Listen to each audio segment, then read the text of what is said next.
Okay, let me get through the part on, let me finish up kind of just on some things on what we were talking about in courtship, and then we'll go on into some questions. Yesterday I gave you the perfect case scenario. If both the man and the woman, their parents, were extremely godly and aware of these things. In most cases, parents really just drop the ball on this and don't involve themselves at all in these types of things.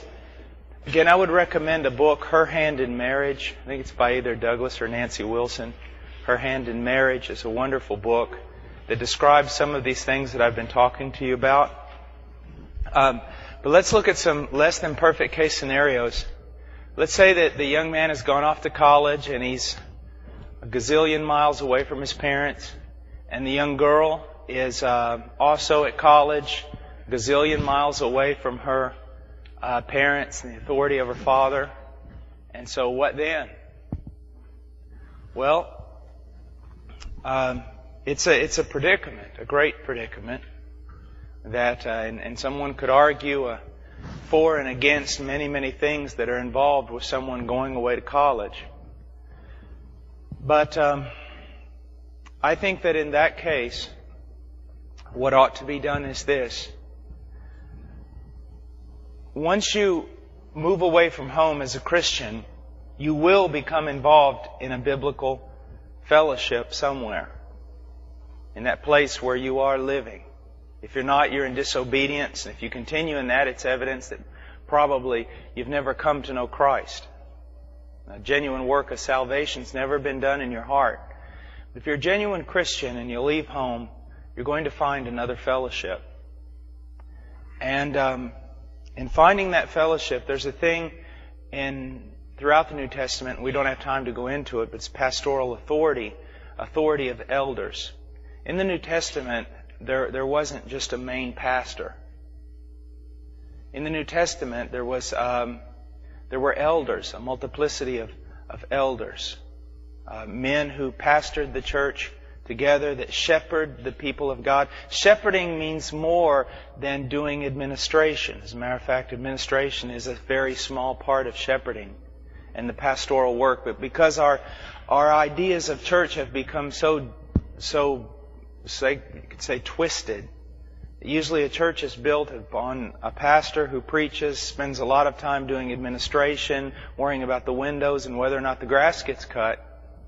You have a body of deacons who are acting more like elders even though they don't qualify as elders, or they're not really involved in the church. And they're not doing the job of a deacon, and they're not qualified to do the job of an elder, and everything just kind of falls apart. But what you're supposed to have is a group of men who are called by God and gifted by God, according to 1 Timothy chapter 3, to shepherd God's people. And they're primarily to be involved in shepherding the spiritual aspects of the church. Preaching, counseling, shepherding, not only on a congregational basis, but on an individual basis. To take care of all the other activities in the church, God has given deacons. And that's what they're to do, to take all that weight off of the pastors so that the pastors can have time to do this. And what would be this? Let's say that you've moved away from home and you found somebody that you think maybe is God's wife for you.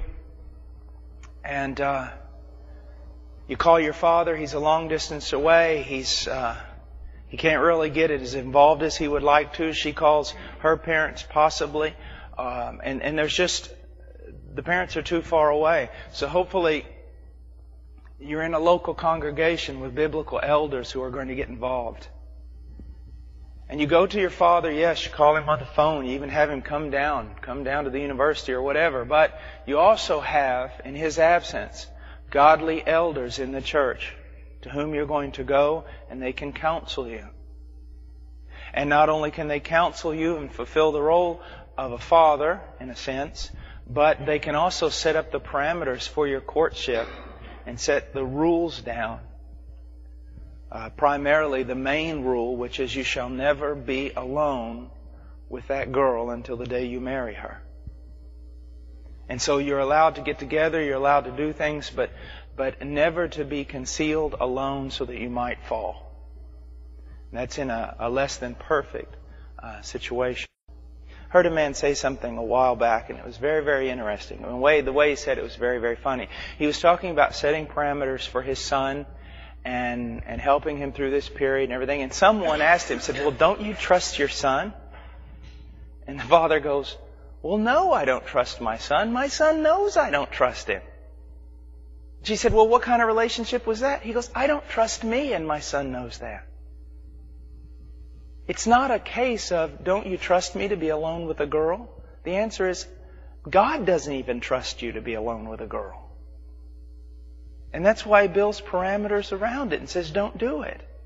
It's not that He doesn't love you. It's not that He doesn't care for you. And it's not that He won't entrust great things to you. He's simply saying, in this certain area, no. Because you're not made in a way, well, let me put it this way.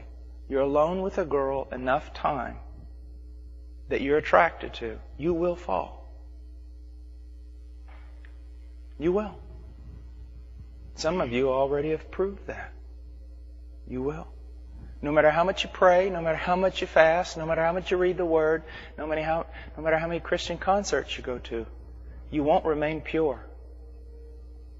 And that's why these parameters are set up and have been set up, not only by Christian people, but in various cultures throughout history. It is just known. You cannot do this. Now, the only place where you can is a pagan culture that says it's okay to have sex at 12 with as many partners as you choose until the day you decide to get married. But you didn't learn that from Jesus. Now, first of all, we'll address for just a little while, for just a moment, questions dealing with this topic. Okay? Dealing with this topic.